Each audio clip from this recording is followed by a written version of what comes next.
बिस्मिल्लाहिर्रहमानिर्रहीम। यहाँ पे हम एक न्यू टॉपिक स्टार्ट करते हैं विच इज़ यूनिट कमिटमेंट।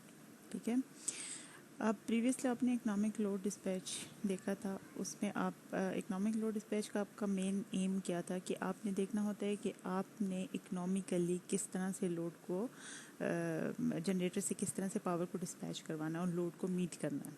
ठीक है, अब यहाँ पे जो आपका न्यू टॉपिक है यूनिट कमिटमेंट, ये बेसिकली आप लोग देखते हैं कि आपकी जितने भी जनरेटिंग यूनिट्स हैं उसको आपने किस तरह से कमिट करना है। ठीक है, उसका आपने कोई ऑन ऑफ स्केड्यूल बताना होता है। ठीक है, इस पे डिस्कशन करते हैं या इस पे स्टार्ट लेते हैं।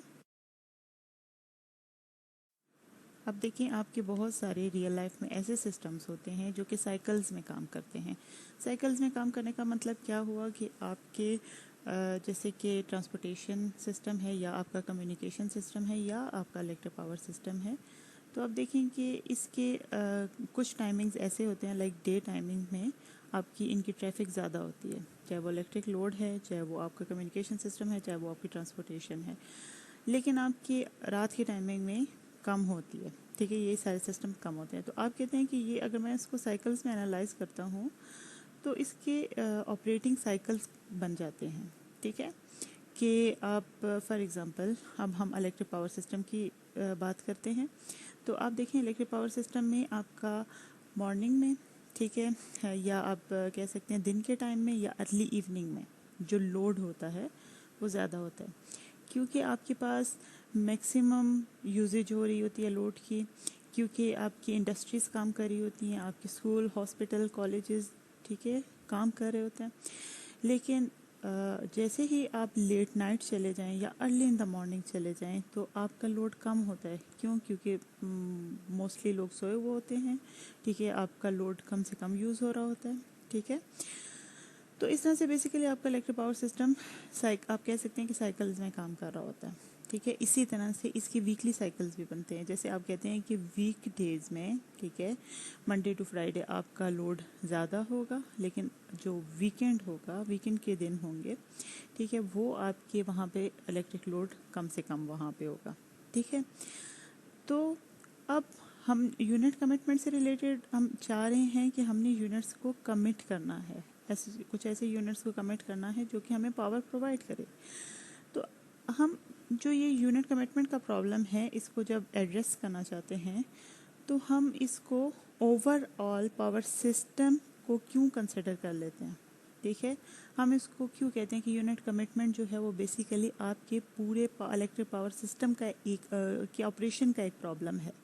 ठीक है, जब आप यूनिट कमिटमेंट के साथ डील कर रहे होते हैं या आप इकोनॉमिक लोड डिस्पैच के साथ डील कर रहे होते हैं तो आप कहते हैं कि ये बेसिकली रिलेट करता है operation of an electric power system.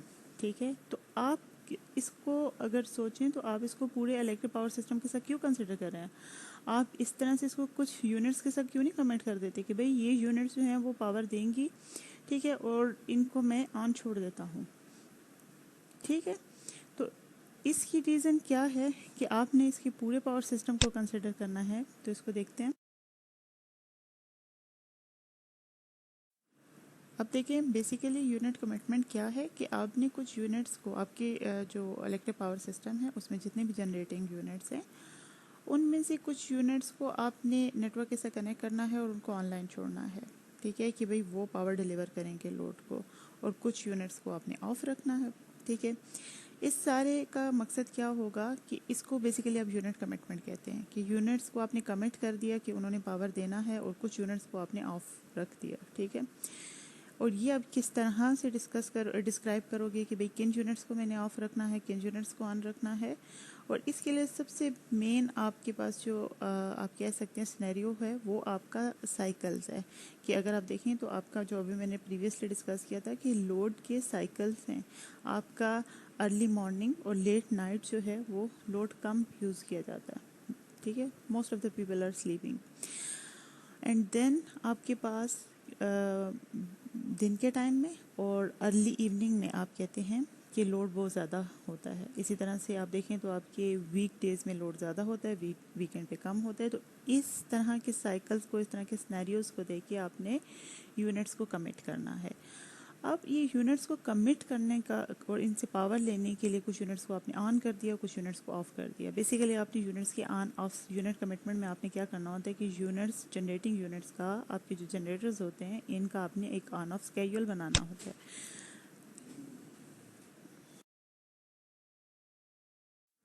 इस ऑन ऑफ स्केड्यूल से आपका जो बेसिक आप कह सकते हैं मुझे अचीवमेंट है वो आपके पास है कि आपको सिस्टम की इकोनॉमिक्स मिल रही है। ठीक है, आपको एक इकोनॉमिकल सिस्टम मिल रहा है।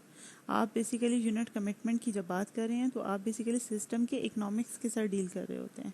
तो आपको एक आप कह सकते हैं कि कॉस्ट इफेक्टिव सिस्टम में बना सकता हूँ यूनिट्स को कमिट करके।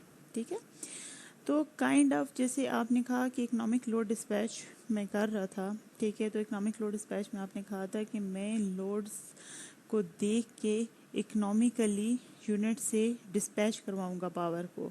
अब यहाँ पे उसी तरह से आपने उनका एक प्रॉपर जनरेटर्स का, अपने यूनिट्स का proper schedule, on off schedule रखना है कि जैसे अब जिनको पीक टाइमिंग्स कहते हैं वही अर्ली जो आपके पास early evening and day time है ये आपकी पीक टाइमिंग्स आ जाते हैं। और फिर ऑफ पीक टाइमिंग्स आपके वो टाइमिंग्स होते हैं जहाँ पे लोड आप कम यूज़ कर रहे होते हैं, लेट से आप लेट नाइट या अर्ली इन द मॉर्निंग। तो इन सिनेरियोज को देख के फिर आपने यूनिट्स का ऑन ऑफ स्केड्यूल बनाना है। और ये बेसिकली आपकी बहुत ज़्यादा आप कह सकते हैं कि it can B save a lot of money. ठीक है, तो आपके पास एक बहुत कॉस्ट इफेक्टिव सिस्टम आपको मिल जाता है। अब एक एग्जांपल से यूनिट कमिटमेंट को सॉल्व करने की कोशिश करते हैं तो आपके माइंड में चीज़ें शायद फर्दर क्लियर हो जाएंगी। लेट्स से आपके पास वो एक 3 यूनिट सिस्टम है। ठीक है, यूनिट 1 हैज़ अ मैक्सिमम और minimum power given to you and then it has a heat rate curve which is given in quadratic form, and then आपके पास similarly unit 2 and unit 3 also has some minimum and maximum powers and heat rate curve, heat rate equation, and then fuel cost which are given for unit 1, unit 2, unit 3. ठीक है, और अब आपने करना क्या है कि what combination of online units should be used to supply 550 megawatt. So 550 megawatt is your load. ठीक है, तो आपने क्या कम्बिनेशन बनाना है ऑनलाइन यूनिट्स का। इन 3 यूनिट्स के लिए आपने किस तरह से एक कम्बिनेशन बनाना है कि you can meet 550 megawatt load.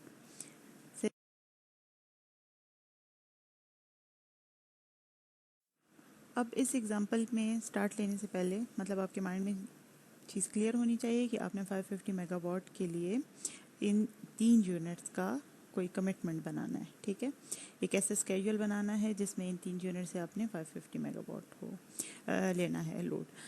Then जब आप इस प्रॉब्लम को सॉल्व करने जाओगे और आप इन 3 यूनिट से ट्राई करोगे कि सम कम्बिनेशंस आपको मिल जाएं, ठीक है, with all 3 units, then you will get some infeasible solution. What kind of infeasible solutions? Means that if the sum of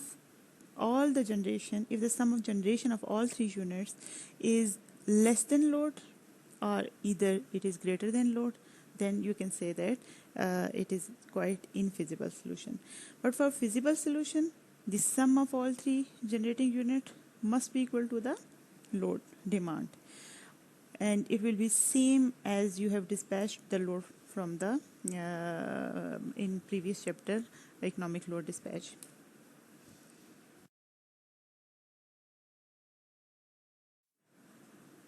अब आप देखें कि आपके पास वही 3 यूनिट्स हैं और उन 3 यूनिट्स के साथ आपको कोई कमिटमेंट्स दी गई है उन 3 यूनिट्स की, उनके ऑन ऑफ स्केड्यूल्स दिए गए हैं, and then according to their schedule their powers and their cost are over there, and then but after all you have to meet 550 megawatt load.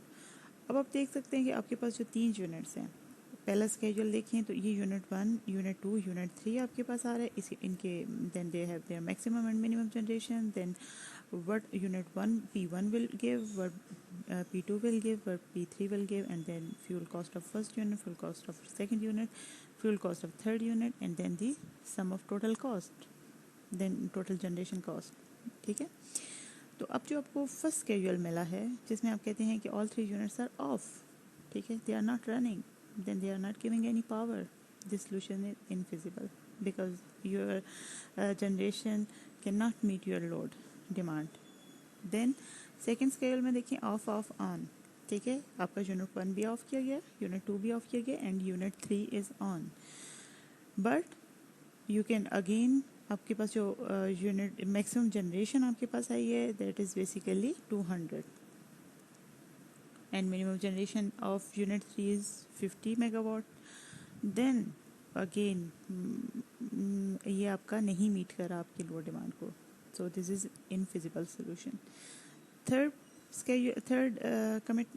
पे आ जाएं कि यूनिट को जिस तरह से कमिट किया गया है, थर्ड केस में ऑफ किया गया है यूनिट 1 को, then unit 2 is on and then unit 3 is again off. Then unit 1 and 3 both are off, and so only unit 2 will dispatch the power which will deliver only 400 megawatt at max. ठीक है, तो ये भी आपके load को नहीं meet कर सकता क्योंकि आपका 400 से तो काम नहीं चलेगा. ठीक है, ये मैक्सिमम आपको 400 मेगावाट दे सकता है, बट यू नीड 550 मेगावाट. ठीक है, तो ये भी इनफिजिबल सोल्यूशन हो गया आपका. फोर्थ स्केड्यूल पे चले जाते हैं, in which first unit is off, then second unit is on, then third unit again on. ठीक है, then maximum generation will be maximum generation can be 600 megawatt and the minimum generation can be 150 megawatt. ये maximum minimum generation कैसे बना रहे हैं कि जो units on हो रहे हैं, लेट्स से आपका यूनिट 2 एंड यूनिट 3 ऑन है इस फोर्थ स्केड्यूल में, तो इनकी जो मैक्सिमम पावर गिवन थी, ठीक है, उनको ऐड कर रहा है, और जो इनकी मिनिमम पावर थी that should be your minimum power. Then आपके पास आप कहते हैं कि अब जो P1 यूनिट है, क्योंकि ये तो ऑफ है, ये तो कुछ भी नहीं दे रहा, तो ये ज़ीरो जनरेशन है इसकी. P2 की आपके पास 400 मेगावाट दे रहा है and P3 will deliver 150 megawatt. तो आप इन दोनों का सम करें तो so you will gate 550 megawatt. ठीक है, आप लोड को मीट कर गए. आप कॉस्ट को देखते हैं कि यूनिट 1 तो आपका ऑफ है, तो सो नो फ्यूल कॉस्ट. ठीक है, यूनिट 2 ऑन है जो 400 मेगावाट दे रहा है, तो उसकी फ्यूल कॉस्ट आपके पास क्या है, 3760 रुपीज़ पर मेगावाट आवर. देन आपके पास जो थर्ड यूनिट आ रहा है जो कि 150 मेगावाट दे रहा है, इसकी फ्यूल कॉस्ट 1658 रुपीज़ पर मेगावाट आ रही है. अगर आप टोटल कॉस्ट को ऐड अप करें तो टोटल कॉस्ट जो आपको जनरेशन की पड़ रही है, ठीक है, 550 मेगावाट की, it will cost you 5418 rupees पर मेगावाट आवर. ठीक है, ये आपको अभी तक काइंड ऑफ फिजिबल सोल्यूशन लग रहा है कि आपकी कॉस्ट आपको इतनी पड़ रही है 5418 रुपीज़ पर मेगावाट आवर, एंड आपका लोड एंड डिमांड भी मीट कर रहे हैं. देन आप नेक्स्ट स्केड्यूल पे चले जाएं, आपके पास ये बनता है स्केड्यूल नंबर 5. ठीक है, तो आप कहते हैं कि मेरे पास अगेन यूनिट 1 ऑन है, unit 2 and 3 both are off. ठीक है, तो आपके पास यूनिट 1 की जो मैक्सिमम जनरेशन थी that is basically 600 megawatt and minimum generation is 150 megawatt. But unit 1 is dispatching और डिलीवरिंग 550 मेगावाट पावर. ठीक है, यूनिट 2 एंड यूनिट 3 ऑफ हैं, so they are not giving any power. And fuel cost of जो आपके पास generator 1 की पड़ रही है वो आपके पास कितनी है, 5389 रुपीज़ पर megawatt hour. Again unit 2 and unit 3 didn't cost you anything. तो आपके पास जो टोटल फ्यूल कॉस्ट है वो वही कॉस्ट है जो आपकी यूनिट 1 की पड़ रही है, विच इज़ 5389 रुपीज़ पर मेगावाट आवर. अगर आप दोनों को कंपैरिजन करें, जो प्रीवियस आपका स्केड्यूल था, फोर्थ स्केड्यूल था और फिफ्थ स्केड्यूल, तो आपका मोस्ट फिजिबल सोल्यूशन आप कह सकते हैं कि अभी तक इन दोनों को अगर मैं कंपेयर करता हूँ तो ये है. Although both are delivering you 550 megawatt, लेकिन कॉस्ट वाइज अगर आप देखें तो आपके पास ये जो एक यूनिट ऑन करके आपको कॉस्ट पड़ रही है वो आपकी स्मॉलर है एज़ कम्पेयर टू आप जब 2 यूनिट्स को ऑन कर रहे हैं तो वो आपको 5418 रुपीज़ पर आवर रुपीज़ पर मेगावाट आवर आपको कॉस्ट दे रही है. लेकिन ये एक यूनिट ऑन करने से it will cost you 5389 rupees पर मेगावाट आवर. ठीक है, तो आप कह सकते हैं कि अगर मैं इन सारे प्रीवियस के साथ इसको कंपेयर करूं तो this will be the 5389 rupees पर megawatt hour is my feasible solution. लेकिन आगे भी देखते हैं नेक्स्ट आपके पास क्या है कि नेक्स्ट स्केड्यूल देखें तो आपके पास फर्स्ट यूनिट ऑन है, देन ऑफ है, और थर्ड फिर ऑन रखा गया है। तो अगेन मैक्सिमम जनरेशन जो आपको मिल सकती है that is 800 megawatt, minimum generation 200 megawatt. Again unit 1 which is on it will deliver 500 megawatt, unit 2 is of but unit 3 will deliver you 50 megawatt. ठीक है, तो आपके पास जो कॉस्ट यूनिट 1 की बन रही है दैट इज़ 4911 रुपीज़ पर megawatt hour, and unit 2 is actually off, it will not cost you anything. Then unit 3 जो है वो आपके पास 586 आ रही है रुपीज़ पर मेगावाट आवर आ रही है। ठीक है, दोनों को आप सम करें तो आपके पास जो टोटल जनरेशन कास्ट आ रही है it that will be 5497 rupees per hour. ठीक है, और ये कास्ट आपकी प्रीवियस दोनों कॉस्ट से ज़्यादा आ रही है। देन आपकी सेकंड लास्ट स्केड्यूल क्या है, ऑन ऑन ऑफ। आपने यूनिट 1 यूनिट 2 को ऑन रखा और यूनिट 3 को आपने ऑफ कर दिया। देन अगेन आप देखिए तो maximum generation you can get is 1000 megawatt. ठीक है, minimum generation 250 megawatt, but unit 1 which is on it will give you 295 megawatt, and unit 2 will deliver 255 megawatt. Then unit 3 is not giving anything. Then total fuel cost of unit 1 is 3030, and fuel cost of second unit is 2440. Then there is no fuel cost for unit 3. Then total fuel cost you will bear will be 5471 rupees. ठीक है, again आप कह सकते हैं कि आपकी previous से ये कम है, लेकिन आपकी फर्स्ट 2 कॉस्ट से, टोटल जनरेशन कॉस्ट से ये फिर भी ज़्यादा आ रही है। ठीक है, लास्ट स्केड्यूल देखिए जिसमें आप तीनों को ऑन कर देते हैं। Again you will get a maximum generation of 1200 and then minimum generation of 300। Then आपकी P1 will give you 267 megawatts, P2 will give you 233 megawatts, and P3 will be give you 50 megawatts.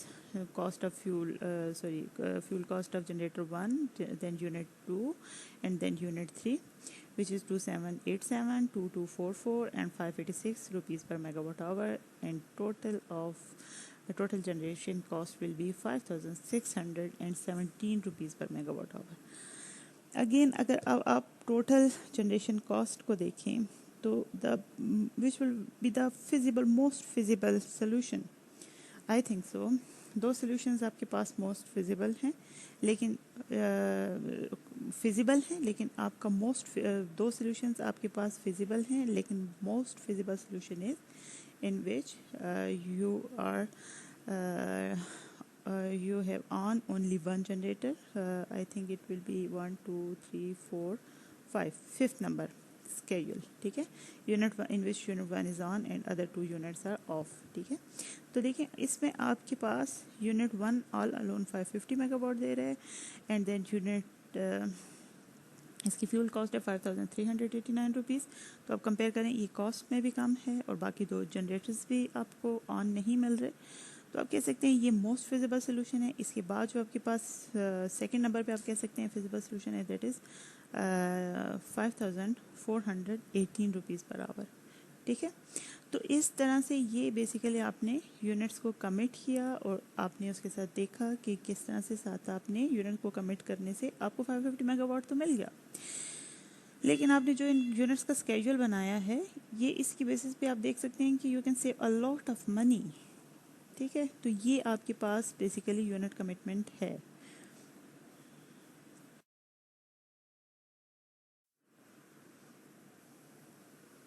अब table 1 को आपने analyse करके या देख लिया कि जिसमें आपके पास डिफरेंट स्केड्यूल था और 3 यूनिट्स का, तो आप देख सकते हैं कि ऑल 3 यूनिट्स को जब आपने रन किया या इवन आपने कम्बिनेशन ऑफ 2 को भी रन किया तो आपका फिजिबल सोल्यूशन तो था, लेकिन आपका मोस्ट इकोनॉमिकल सोल्यूशन नहीं था। बट द ऑप्टिमम कमिटमेंट आप जिसको कह रहे हैं वो आपके पास उस टाइम था जब आपने ओनली यूनिट 1 को रन किया था। ठीक है, वो आपका मोस्ट इकोनॉमिक आपका सोल्यूशन था। अब एक और एग्जांपल लेते हैं जिसमें आप कहते हैं कि प्रीवियस एग्जांपल में तो आपने लोड को फिक्स किया कि आपका लोड जो है वो फिक्स 550 मेगावाट है। अब आप एक एग्जांपल लेते हैं जिसमें आप कहते हैं कि लोड वेरी कर रहा है। ठीक है, जैसे जैसे लोड वेरी करेगा तो आपने उसके अकॉर्डिंग यूनिट को कमिट करते जाना है। ठीक है, लेट्स से आप कहते हैं जो आपने एक साइकिल डिफाइन किया था कि भाई ये जस्ट एज एग्जांपल मैं आपको समझा रही हूँ कि day time and early evening में आप कहते हैं कि लोड ज़्यादा है, फिर लोड कम होता जाए, तो आपने अगर यूनिट्स को इसके अकॉर्डिंग कमिट करना है, इसके अकॉर्डिंग यूनिट्स को स्केड्यूल करना है, ठीक है, कि आपका जैसे जैसे लोड बढ़ता है तो आप दिन चलें ज़्यादा जनरेटर्स को ऑन कर दें, जैसे जैसे लोड कम हो रहा है तो आपने अपने जनरेटर्स को कम जनरेटर्स को ऑन करना है, ठीक है। आपने एक इकोनॉमिकल स्केड्यूल बनाते जाना है, ठीक है। तो इस तरह देखते हैं आपके पास यही 3 यूनिट एग्जांपल है 5P, जिसमें आप कह रहे हैं कि वही फ्यूल कॉस्ट है जो आपने प्रीवियस एग्जांपल में उठाया था, एंड देन आपके पास लोड भी वही है, और यहाँ पे आपका एक सिनेरियो है कि आप वेरिंग लोड कंसिडर कर रहे हैं। So load will be vary from a peak of 1200 megawatt to a valley of 500 megawatt, ठीक है। आपको ये सामने एग्जांपल में फिगर में एक कर्व नज़र आ रही होगी लोड की, which will vary from 200 megawatt and then to a some 500 megawatt and then again to 1200 megawatt, ठीक है। तो ये इस कर्व को कहा जाता है, ये आपकी वैली कर्व है, ठीक है। इस पर डिस्कस करते हैं आगे इन डिटेल। अब यहाँ पे आप देखें, ये वही 5P एग्जांपल है, तो वो कहता है कि the load will follow a simple peak valley pattern shown in figure 2. If the operation of the system is to be optimized, unit must be shut down as the load goes down and then recommitted as the load goes up back, ठीक है। तो जैसे ही आपका load, ये जो valley pattern है आपके पास, ठीक है, इसमें आपने कहा कि जो मेरे पास पीक है तो मैं ज़्यादा यूनिट्स को ऑन करता हूँ, जैसे जैसे मेरे पास लोड कम हो रहा है तो मैं कम यूनिट्स को कमिट करूँगा कि वो ऑन रहें, ठीक है। और फिर अगेन आपका लोड जो है वो वेरी करके इंक्रीज़ होना शुरू हो जाता है, तो इसको देख के आपने अगेन अपने यूनिट्स को फिर उनको ऑन करना या रिकमिट करना शुरू कर दिया, ठीक है। तो अब आप देखें, आप कहते हैं कि to obtain a shutdown rule. अब आपने इसका शटडाउन रूल कैसे बनाना है, सिंपली आपके पास एक ब्रूट फोर्स टेक्निक है, where all the combinations of unit will be tried for each load value taken in step of 50 megawatt, ठीक है, from 1200 to 500। तो आपके पास ये ब्रूट फोर्स टेक्निक जो है, इसमें क्या किया जाता है कि आपकी हर कम्बिनेशन को टेस्ट किया जाता है और 50 मेगावाट का आप स्टेप देते हैं, ठीक है, तीनों यूनिट्स में, और आप वही 1200 टू 550 जाते हैं और देन 550 टू अगेन वापस आप 1200 पे जाते हैं, ठीक है। अब देखते हैं कि जो इस ब्रूट फोर्स टेक्निक से आपको जो रिज़ल्ट मिले हैं इस एग्जांपल के लिए वो क्या हैं, उनको डिस्कस करते हैं। अभी जस्ट आपको यहाँ तक कुछ रिजल्ट्स आपके साथ डिस्कस किए गए हैं, so you can well understand the problem of unit commitment, ठीक है।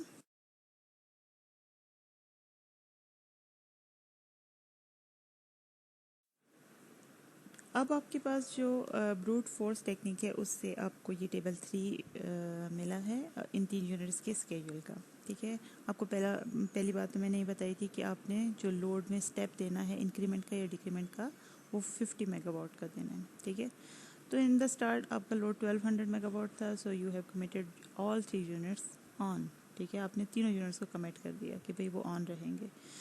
Then आपका again load was 1150, then all 3 units are again committed, then 1100, then all 3 units are committed, and then आपका load जो है जब जाता है 1000 पे, ठीक है।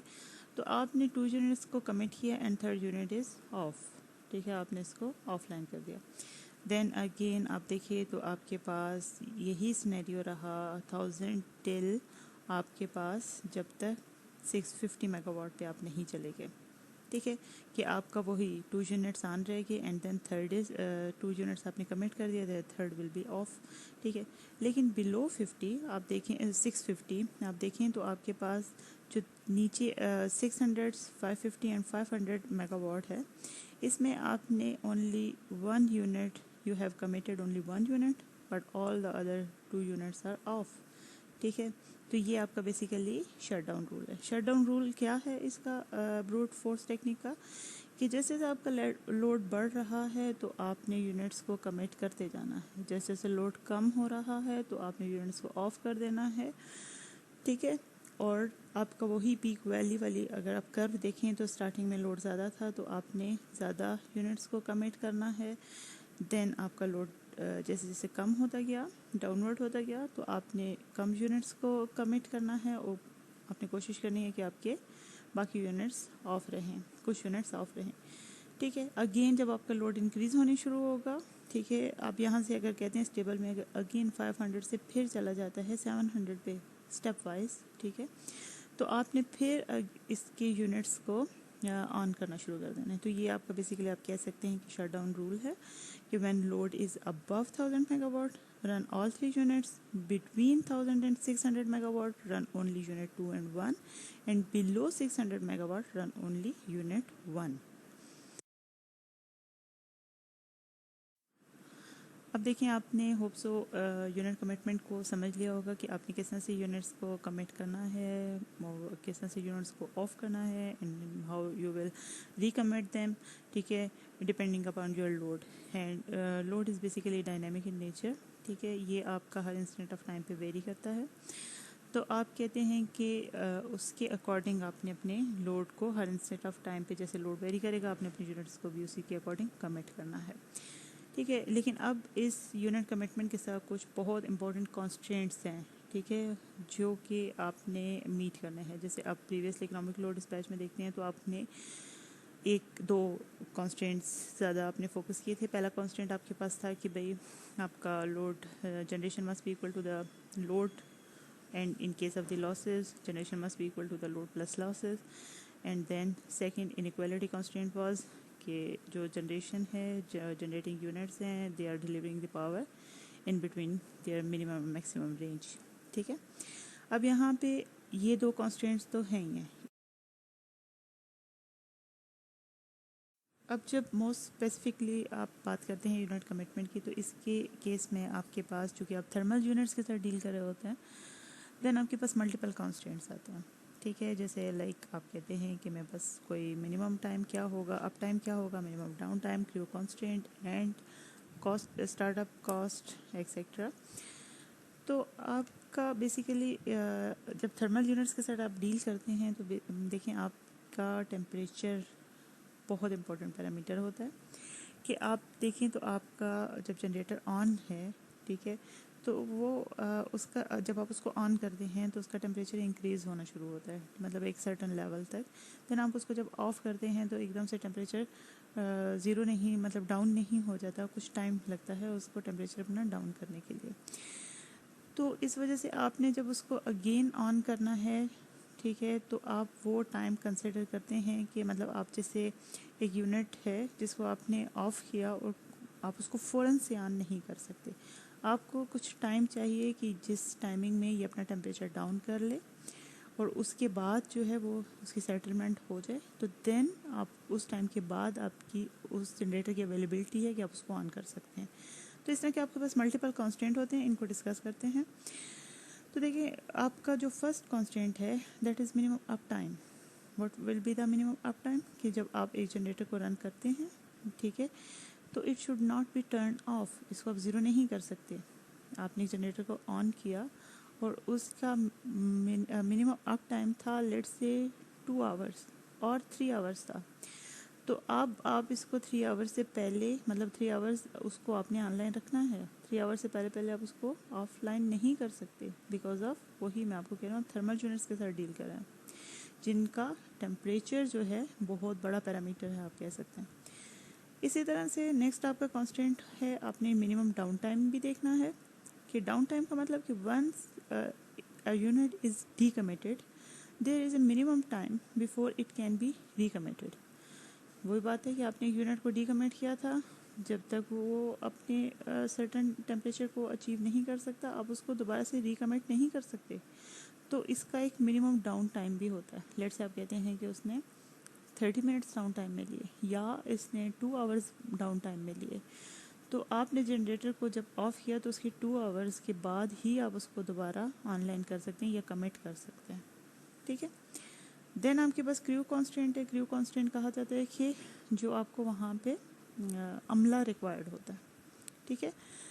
तो अब जब आपके पास मोर देन वन जनरेटर्स होते हैं तो आप कहते हैं कि मेरे पास एक पावर सिस्टम प्लांट आ गया है, ठीक है। पावर प्लांट की जब आप बात करते हैं तो वहाँ पे आपने जब दोनों जनरेटर्स को कमिट करना है या टर्न ऑन करना है एट द सेम टाइम, तो जब तक आपके पास वहाँ पे इनफ क्रू नहीं होगा, इनफ मेंबर्स नहीं होंगे जो उनको अटेंड कर सकें उन जनरेटर्स को जब वो स्टार्ट हो रहे होते हैं, तो आप विदाउट क्रू उसको नहीं ऑन कर सकते।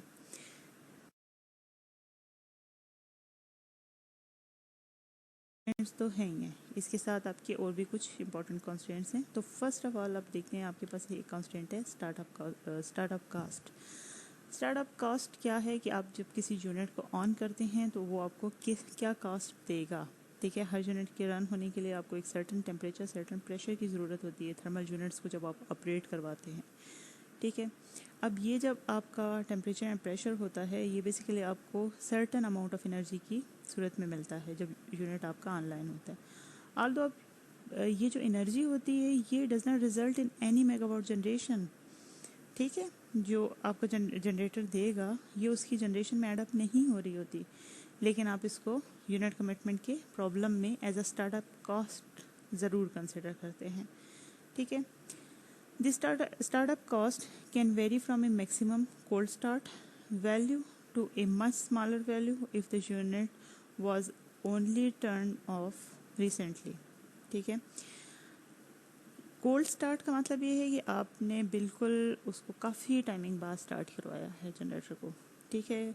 और या तो आपके पास एक सिनेरियो ये भी हो सकता है स्टार्टअप कास्ट आपकी वेरी करेगी, या तो आप उसको कोल्ड स्टार्ट करवा रहे हैं यानी काफ़ी टाइमिंग बाद, मे बी आप कह रहे हैं कि मैं उसको 1 वीक बाद यूनिट को कमिट कर रहा हूँ कि वो ऑनलाइन हो जाए, या फिर मैं उसको रिसेंटली मैंने उसको ऑफ़ किया था। लेट्स से आप कहते हैं कि मैंने 3 पे ऑफ़ किया था एंड देन आवर 5 पे मैं उसको दोबारा ऑन कर रहा हूँ, तो ये आपका कोल्ड स्टार्ट नहीं है। कोल्ड स्टार्ट वो है जो आपने बिल्कुल ऑफ जनरेटर को ऑन किया और काफ़ी टाइमिंग के बाद जो ऑफ जनरेटर था उसको ऑन किया।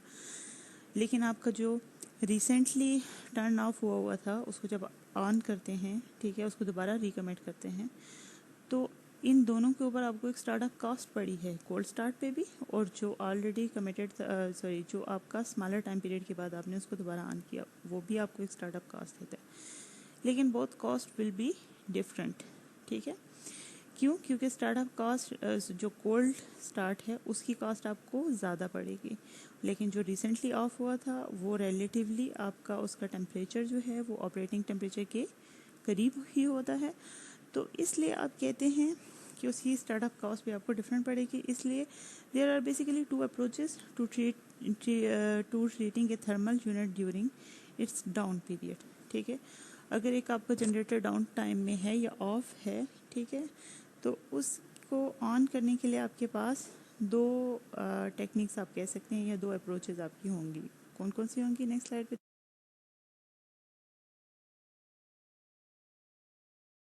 अब देखें आपके पास जो 2 अप्रोचेस हैं स्टार्टअप कास्ट से रिलेटेड। तो फर्स्ट अप्रोच क्या है, इसको कहा जाता है कूलिंग, ठीक है। कूलिंग में आप क्या कहते हैं कि जो आप यूनिट है आपका, ठीक है, आप उसको अलाउ करते हैं कि वो बॉयलर टू कूल डाउन हो जाए एंड देन जब आपने उसको रिकमिट करना है तो देन आप उसको हीट अप बैक करते हैं टू ऑपरेटिंग टेम्परेचर, ठीक है। तो ये आपके पास कूलिंग है। और सेकंड जो आपके पास अप्रोच है दैट इज़ कॉल्ड बैंकिंग, ठीक है। बैंकिंग का मतलब कि आप यहाँ पे इसको उसको कम्प्लीटली कूल डाउन नहीं करते, आप उसको एक सफिशेंट एनर्जी देते हैं कि boiler to just maintain their temperature operating temperature, ठीक है। आपने क्या किया कूलिंग में, तो जस्ट आपने उसको कूल डाउन किया और दोबारा से जब जैसे आपने उसको स्टार्ट किया और देन आपने उसके ऑपरेटिंग टेम्परेचर को मीट करना है। लेकिन जो बैंकिंग है इसमें आप जस्ट अपने बॉयलर को एक सफिशिएंट एनर्जी देते हैं कि वो अपना टेम्परेचर ऑपरेटिंग टेम्परेचर को मेंटेन रख सके। अब ऑब्वियसली दोनों की कॉस्ट, ये दोनों बैंकिंग एंड कूलिंग की कॉस्ट को कंपेयर किए बगैर आप डिसाइड नहीं कर सकते कि विच अप्रोच विल बी चूज़न या विच अप्रोच विल बी बेस्ट, ठीक है। तो अब फर्स्ट वन देखते हैं कूलिंग के केस में आपके पास जो स्टार्टअप कॉस्ट पड़ती है, ठीक है, स्टार्टअप कॉस्ट व्हेन कूलिंग, तो आपके पास आ जाता है CFC 1 minus epsilon minus T divided by alpha into F plus C of F. यहाँ पे आपने ये इस इक्वेशन से कैलकुलेट करनी है स्टार्टअप कॉस्ट व्हेन कूलिंग। जब आप उसको कूल करें, कम्प्लीटली कूल करें, तो आपने कूलिंग के टाइमिंग में स्टार्टअप कॉस्ट को इस इक्वेशन से कैलकुलेट करना है। CFC क्या है? कोल्ड स्टार्ट कॉस्ट, क्योंकि अब आपने कोल्ड स्टार्ट लेना है कि आपने उसको बिल्कुल कूल डाउन किया था एंड देन आप उसको हीट करना शुरू हुए और उसकी ऑपरेटिंग टेम्परेचर तक आप उसको हीट करते रहें। ठीक है, मेगा BTUs में आपने कोल्ड स्टार्ट कॉस्ट को कैलकुलेट करना है। देन आपके पास है फ्यूल कॉस्ट है, CFF आपकी फिक्स कॉस्ट है जो कि आपकी चेंज नहीं होती, which includes crew expenses, maintenance expenses in rupees. ठीक है, अल्फ़ा थर्मल टाइम कांस्टेंट है for any unit, and T आपका टाइम है in hours the unit was cooled. ठीक है,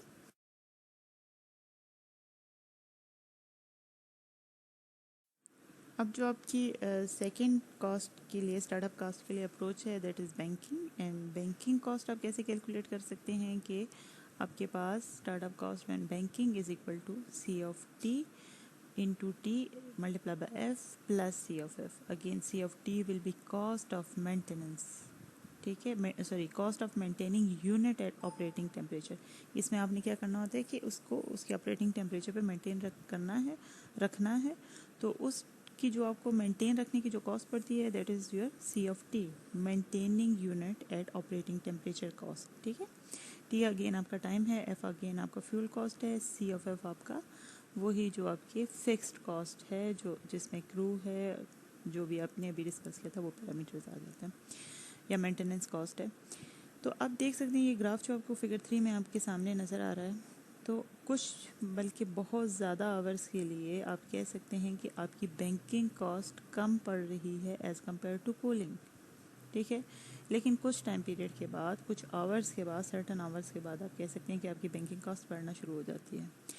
तो अगर अब आपने को डिसाइड करना है कि अगर तो आपने जनरेटर को ज़्यादा टाइम पीरियड के लिए ऑफ रखना है, ठीक है, तो फिर तो आप कह सकते हैं कि कूलिंग कॉस्ट मुझे, मतलब आपने एक जनरेटर है जिसको आज आपने यूज़ ऑन रखा, कमिट किया, एंड देन आप उसको नेक्स्ट वीक में कमिट करना चाह रहे हैं, तो कूलिंग आपको सूट करेगा, startup cost of cooling approach आपको सूट करेगी। लेकिन अगर आप कर रहे हैं कि आपने कुछ आवर्स के बाद ही, लेट से 2 to 3, और यहाँ पे आप देख सकते हैं कि 5 आवर्स के बाद वो इंक्रीज़ होना शुरू हो रही है बैंकिंग कॉस्ट, तो अप टू 5 आवर्स अगर आपने इस जनरेटर को दोबारा यूज़ करना है या रिकमिट करना है, तो then banking cost will suit you. ठीक है, तो ये आपके पास था यूनिट कमिटमेंट और उससे रिलेटेड कुछ इंपॉर्टेंट कॉन्स्टेंट्स।